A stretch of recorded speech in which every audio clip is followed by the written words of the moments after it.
Let's see. Bear with me just a moment. Oh, Citizen Kong, tired and buzzed before a Fez night. You know, I even took a cold shower to try and liven myself up a little bit. I think it helped. Khydraa, Khydraa, and he's taken me to task for it. He made a special video and did a response to the last part of the last Fez night to point out how FDR actually made things worse after the Depression. And so he has a lot of facts and figures and stuff. But you know, that doesn't always win me over. I mean, there's a lot of those economists that love to fling around those facts and figures. And you know what Mark Twain said about statistics. There's lies, there's damn lies, and then there's statistics. And all I know is when I look back at history, it seemed like the Depression happened after Hoover. FDR came in, who was a rich guy himself, but pissed off a lot of his own rich people. That's what I look at. Who are you pissing off? That matters. He pissed off a lot of big business people. And sure, it might have been a slow process, but he took government spending and he used some of the economic theories. Not that Adam Smith guy that was back there in the 1700s who talked about the invisible hand and letting the market do what it will do. Oh, and I wish I had it handy. But it's a man whose last name was Keynes. And let's see if I can find it real quick. But this guy was a very revolutionary economist. And let's see, do I keep spelling it with the wrong name? Oh, I wish I had a, let's see, let's try it this way.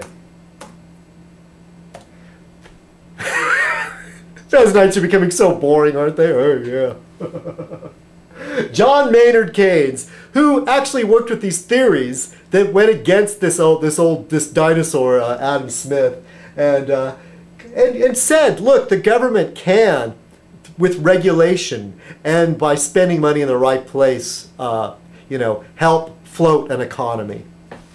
And people on the right hate that stuff. They just hate it. And if they hate it, then there must be something good about it. That's all I can say. I'm not an economist, and the typical rules of a scientific inquiry do not apply. There's a lot of psychology involved. It's just so complicated. So I try to simplify it in my mind and try to look at the big picture. And I've said it many, many times. If people that have known me from the beginning, my father was born in 1907. I grew up at his knee listening to stories of the Great Depression, of how he was out of work as a young man and went to a logging camp and worked under one of FDR's work programs. And there's a great legacy of proactive liberals that came out of that era. Woody Guthrie, who wrote the words, "This land is your land, this land is my land." You know, and to the extreme right, it smacks of socialism. And then they just start crying about communism. And if FDR was pissing some of those right-wing people off, hey, you know what? Warts and all, that's still a good guy. I'm still gonna talk about him, you know, in a way that we could have used a man like FDR when those planes hit the Twin Towers. A man that could stir the country. You know, if any of you are interested, and just put aside your dislike of FDR, and just please understand how he guided the country with his fireside chats, that he was a familiar voice over the radio, and how the common working man felt that there was somebody up there that understood them. And how important that would be to have now. No offense, Aurora Kismet. I know you said he should rot.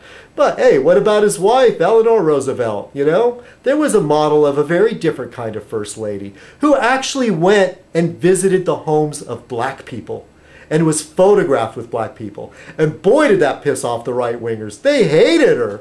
Once again, another reason to embrace them is, who are their enemies? Who are the ones that hate them? They say follow the money. I say follow the hatred. Then you'll get to the bottom of some of this, you know? Sure, man, nobody's perfect. They're politicians. Oh. I want to say real quick, if you have a chance and you're not easily offended, Jeff, you offend me all the time. But I laugh because you're my friend. I like you. And seriously, the only thing, you know, there's a couple of jokes in this thing that I would go, uh-oh. But yeah, I'm a big pansy. As Misanthropic says, I'm soft in the head. But, you know, Mr. Politically Correct. But Nigel Cromwell's channel has this great new video where Leon goes on a USO tour. So I suggest you check it out. Oh, and I want to say hello to Robbie of Whirlpool's End. I hope you're feeling better. And I appreciate your email, and I didn't answer back right away. But the feeling is mutual. I am glad to consider you as a friend, even though you live so far away. And but you have attributes that I greatly admire. And for that other nonsense that's happening off YouTube, hey, you know what? I felt I just had to apologize. I was embarrassed. I was embarrassed over that. That our mutual friend, how she reacts to things. Okay. So there's the inside thing going on there. Sorry, people. Make you wonder, huh? Oh, Lordy. Here, cheers.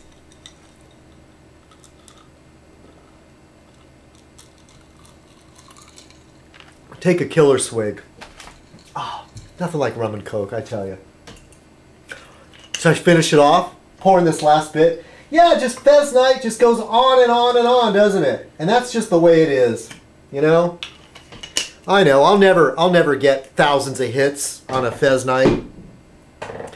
You know what? I should put my mind to it and go back and make another video on zeitgeist or waterboarding or something like that if I really want to get a lot of hits and be busy answering comments and taking on people. But John Maynard Keynes. I don't know how that's pronounced exactly. John Maynard Keynes, but he's someone that I admire. Keynesian economics. Keynes, it must be Keynes then. Keynesian economics.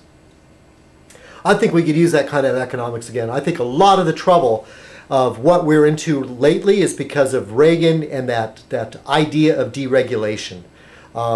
You know, regulation are like the reins on the horse. The idea of just cutting the reins and said, let that horse run free. Hey, if you like a wild ride, great. You might get there faster, but you might get there dead. Or not get there at all. Once again, a wonderful analogy. Yes, regulation are the reins on the horses of commerce. And if you don't have any reins, you're just riding a bunking bronco, you know. You're riding bareback, trying to hold on to the mane like some nutcase.